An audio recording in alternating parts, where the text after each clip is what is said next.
नमस्कार मित्रांनो, स्टार प्रवाह वाहिनीच्या मालिकांच्या प्रेक्षकांसाठी आता एक मोठी बातमी समोर येत आहे। कारण मित्रांनो, स्टार प्रवाह वाहिनी आता एक दोन नाही तर तब्बल 4 मालिकांमध्ये एक मोठा बदल करणार आहे। स्टार प्रवाहाच्या घरोघरी मातीच्या चुली, थोडं तुझं आणि थोडं माझं, ठरलं तर मग आणि लक्ष्मीच्या पावलांनी या 4 मालिकांचा महासंगम प्रेक्षकांना पाहायला मिळणार आहे।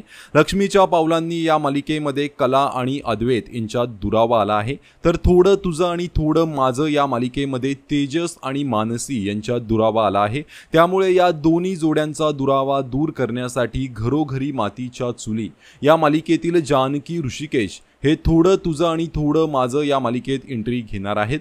तर कला आणि अद्वैत या जोडीचा दुरावा दूर करण्यासाठी ठरलं तर मग मालिकेतील सायली आणि अर्जुन हे दोघे या मालिकेमध्ये एंट्री घेणार आहेत आणि या 4 मालिकांचा मिळून एक मोठा महासंगम आपल्याला पाहायला मिळणार आहे। महासंगम नात्यांचा देवी आईच्या आशीर्वादाने होणार नात्यांची नवी सुरुवात असे म्हणत स्टार प्रवाहाने या मालिकांच्या महासंगमाचा प्रोमो शेअर केला आहे। 18 मेला दुपारी 1 ते 5 वाजेपर्यंत आपल्याला हा महासंगम पाहायला मिळणार आहे। त्यामुळे या 4 मालिकेंचा महासंगम पाहण्यासाठी प्रेक्षक आता प्रचंड उत्सुक झाले आहेत। तर तुम्ही या मालिकेंचा महासंगम पाहायला उत्सुक आहात का? कमेंट करून नक्की सांगा। धन्यवाद।